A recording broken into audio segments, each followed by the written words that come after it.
Дары-дармектердин баасын негизсиз жогорулатып, ошол эле учурда салык төлөбөй жүргөн деген шек менен өлкөдөгү фарм компаниялардын биринин жетекчиси кармалды. УКМКнын маалымат кызматы билдиргендей, саламаттык сактоо системасындагы коррупцияны жоюу боюнча жүргүзүлүп жаткан иштердин алкагында калкка ашыкча жогорулатылган баада дары-дармектерди сатууну көздөгөн импорттоочу фармацевтикалык компаниялар тобунун мыйзамсыз ишмердүүлүгү тууралуу атайын кызматка маалымат түшкөн. Бул факт боюнча сотко чейинки өндүрүш башталып, анын алкагында аталган компаниялардын офисинде жана кампасында тинтүү иштери жүргүзүлгөнү маалым болду. Анда экинчи бухгалтериясы бар экендиги тастыкталып, финансылык документтер алынган. Бул компаниялар тобу көзөмөлдөөчү мамлекеттик органдардын кызмат адамдарынын колдоосу менен салыктан качуу үчүн импорттук дарылардын чыныгын аркын жашырып, бирок калкка сатууда спекуляция кылгандары аныкталды. Мыйзамсыз аракеттер өлкө бюджетине салык түшпөгөндүгүнө жана дары-дармектердин, анын ичинде өтө керектүү препараттардын баасынын негизсиз жогорулашына алып келет деп айтылат маалыматта. Мындан сырткары, иликтөөнүн жүрүшүндө бул компаниялардын саламаттык сактоо системасы аркылуу акчалай сый акы үчүн импорттолгон кымбат баалуу дары-дармектердин аналогдорун таратуу менен мыйзамсыз соода ыкмаларын жана адилетсиз атаандаштыкты колдонууга катышкандыгы боюнча далилдер алынган. Натыйжада аталган ишканалардын жетекчилеринин бири кармалды. Ал Жазык кодексинин 319-беренесинин 1-бөлүмү коррупция боюнча шектелип, Бишкектин 1-май райондук сотунун чечими менен УКМКнын тергөө абагына киргизилди. Атайын кызмат учурда тергөө мамлекетке келтирилген зыяндын суммасын жана кылмышкерлердин чөйрөсүн аныктап жатканын белгиледи. Белгилей кетсек, буга чейин УКМКнын төрагасы Камчыбек Ташиев 26-сентябрда Алайга болгон иш сапарында Кыргызстандагы ири фармацевтикалык мафиянын бет ачылганын билдирген.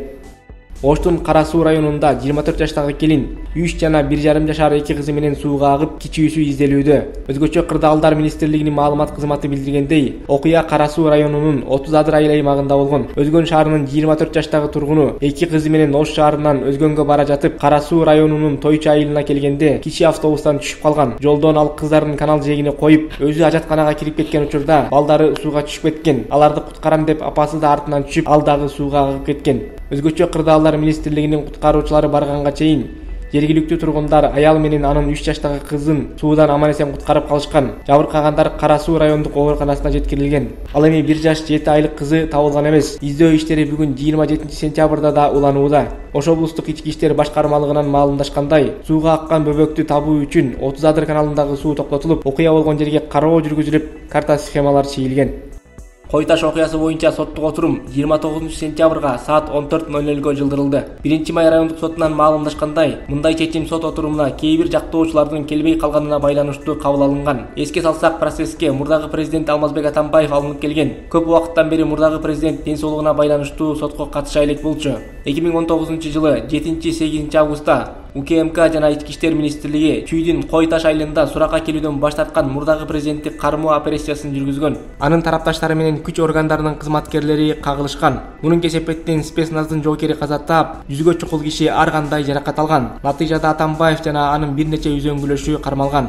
Атамбаев учурда абактагылар дарылануу мүмкүнчүлүгү бар номер 47-түзөтүү колониясында кармалып турат. Мурда УКМКнын тергөө абагында жаткан Атамбаевти ал жака 2020-жылдын аягында ден соолугу начарлап кеткендиктен уламга турушкан.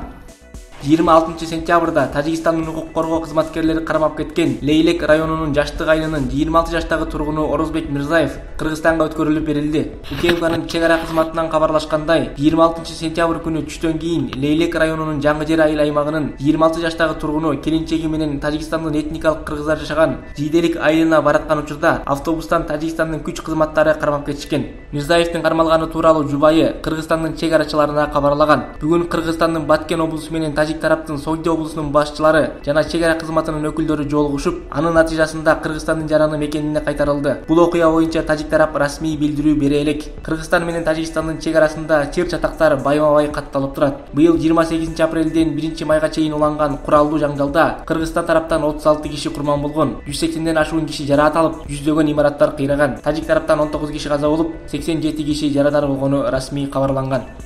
Өлкө башчы Садыр Жапаров алдыда боло турган шайлоо жараяндарына кийлигишкен мамлекеттик кызматкерлерге катаал чаралар көрүлө турганын эскертти. Бул тууралуу мамлекет башчы Ош облусунун Чоң Алай районунда эл менен болгон жолугушуу учурунда суроолорго жооп берип жатып билдирди. Жапаров ар бир мамлекеттик органдын алдында шайлоо жараянын таза жана ачык өтүүсүн камсыздоого катуу талаптар коюларын айтты. Парламенттин жаңы чакырылышына эл кимди шайласа, дал ошолор келиши үчүн баардык шарттар түзүлдү. Жогорку кеңештин жаңы чакырылышы 90 депутаттан топтан турат. 54 депутат партиялык тизме аркылуу 36сы бир мандаттуу округтан шайланат. Шайлоочулар партия үчүн добуш берген өткөн шайлоолордон айырмаланып, алдыдагы шайлоолордо шайлоочулар партия үчүн эле эмес, андагы өзүнчө бир талапкерге да добуш берген система киргизилди. Эгер кайсыл бир мамлекеттик кызматкер шайлоо жараянына кийлигише турган болсо, ага карата токтоосуз түрдө катаал чаралар көрүлөт деп билдирген Садыр Жапаров.